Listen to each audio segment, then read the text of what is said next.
Warahmatullahi wabarakatuh. Halo teman-teman, kami dari kelompok 3 akan menjelaskan mengenai alat input dan output komputer. Kalian pasti sudah tahu bahwa komputer adalah suatu peralatan elektronik yang beroperasi di bawah kendali perangkat lunak atau sistem operasi yang bisa menerima data input, bisa memanipulasi data, dan menghasilkan informasi. Kinerja satu komputer saling mendukung antara hardware dan software yang didukung oleh brainware, yaitu user atau manusia. Pada masa sekarang, komputer merupakan suatu alat elektronik yang sangat berguna membantu berbagai kegiatan dalam kehidupan sehari-hari.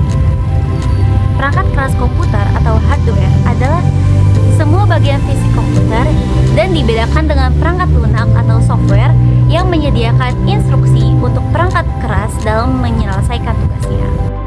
Pada kesempatan kali ini, kami ingin menjelaskan tentang sistem komputer untuk menjadi bahan presentasi kami dalam tugas kami kali ini. Sebuah sistem operasi adalah sebuah program yang mengatur hardware komputer. Sistem operasi juga menyediakan fondasi untuk aplikasi di atasnya dan bertindak sebagai penghubung antara user dan hardware. Sistem operasi memiliki cara yang masing-masing untuk menyelesaikan tugasnya. Jadi, jangan lewatkan video kami. Bye-bye. Perangkat input atau output merupakan suatu perangkat yang sangat penting. Perangkat ini adalah sebagai jembatan menghubung antara pengguna dengan komputer. Tanpa adanya perangkat ini, pengguna tidak akan bisa berinteraksi dengan komputer. Pengguna juga tidak dapat memberikan perintah-perintah dan tidak dapat menampilkan hasil dari perintah-perintah itu. Pertama, perangkat input atau perangkat masukan merupakan suatu perangkat yang dapat digunakan untuk menerima data yang akan diolah dalam komputer. Perangkat ini merupakan perangkat yang sangat penting karena dengan perangkat ini pengguna bisa berinteraksi dengan komputer agar komputer dapat menjalankan perintah-perintah yang diinputkan. Kedua, yaitu perangkat output. Perangkat output merupakan perangkat yang dipakai untuk menampilkan hasil proses. Perangkat output merupakan perangkat yang terdiri atas alat-alat yang menerjemahkan perintah yang telah diproses oleh komputer ke dalam bentuk yang telah dimengerti oleh manusia. Dalam sejumlah perangkat, input ataupun output atau modul input ataupun output memiliki fungsi atau persyaratan utama. Adapun persyaratan utama tersebut adalah kontrol dan timing, komunikasi prosesor, komunikasi perangkat, data buffering, dan deteksi kesalahan. Secara umum, cara kerja dari modul input ataupun output ini adalah selama periode dalam waktu tertentu, prosesor dapat berkomunikasi dengan satu buah atau lebih dari perangkat eksternal dengan pola yang tidak menentu tergantung kebutuhan program input ataupun output. Perangkat internal seperti memori utama dan sistem bus harus dipakai bersama-sama antar sejumlah aktivitas, termasuk diantaranya input ataupun output data. Dengan demikian, fungsi input ataupun output meliputi persyaratan, kontrol, dan timing untuk mengkoordinasikan arus lalu lintas antar perangkat internal dengan perangkat eksternal seperti perangkat input ataupun output. Baik, prosesor akan meminta modul input atau output untuk memeriksakan status perangkat yang terhubung.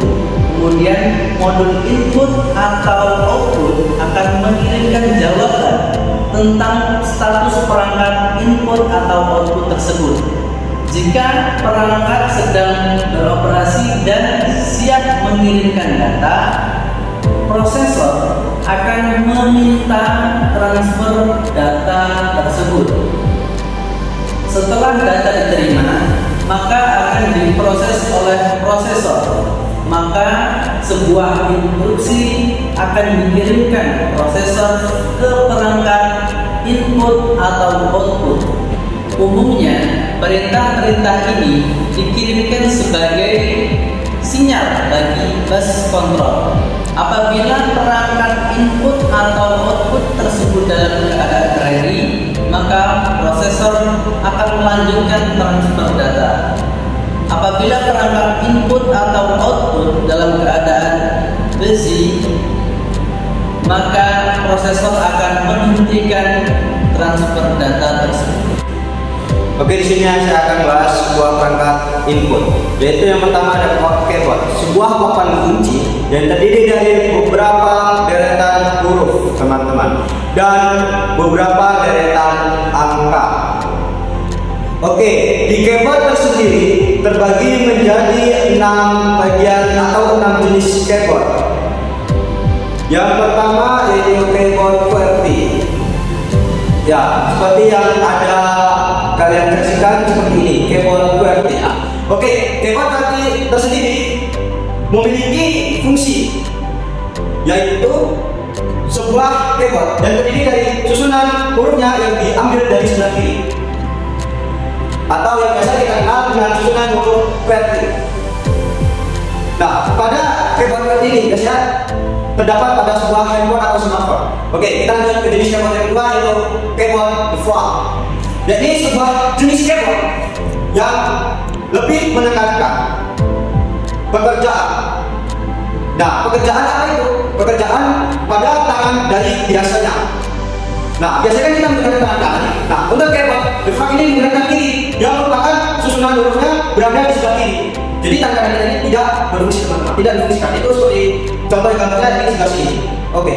Pada yang ketiga yaitu keyboard clock and block, yaitu sebuah keyboard yang susunannya dipisah antara huruf yang sebelah kanan dan huruf yang sebelah kiri, maupun sebaliknya kiri dan kanan.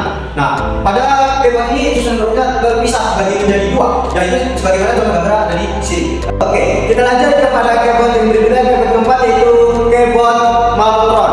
Nah, keyboard Maltron tersendiri sebuah nama keyboardnya diambil dari perusahaan Maltron tersendiri yang memiliki desain agak sambung ke dalam, agak cembung ke dalamnya, agak masuk ke dalam, jadi dia agak cembung. Oke, kita lanjut ke keyboard yang kelima, yakni terdapat sebuah keyboard alfabetik. Keyboard alfabetik ini merupakan sebuah keyboard yang susunan hurufnya berdasarkan sebuah alfabet, huruf alfabet. Jadi di keyboard itu, teman-teman, susunan hurufnya itu sebagai urut dari A, B, C, dan Z, itu urut. Seperti ini gambarnya. Ya. Oke, kita lanjut yang terakhir yaitu keyboard numerik. Teman-teman, kalian apakah sudah paham dengan keyboard numerik? Oke, kita lanjut. Keyboard yang berisi susunan angka untuk diinputkan pada sebuah komputer. Jadi keyboard yang terakhir ini sangat menarik ya, teman-teman. Keyboard ini tidak memiliki susunan huruf, namun hanya angka saja. Itu tadi beberapa jenis alat perangkat input. Kita masuk ke alat perangkat output, teman-teman. Yang pertama, yang paling utama, kita di sini ada 3 monitor. Merupakan sebuah alat yang digunakan untuk apa? Untuk menampilkan sebuah hasil pengolahan data berupa grafis dalam monitor, dalam sebuah komputer. Monitor terbagi menjadi 2, yaitu yang pertama tentunya sering kita lihat dalam data komputer yang dahulu, itu monitor CRT. Yang kedua ini sering kita jumpai seiring perkembangan zaman, yaitu LCD.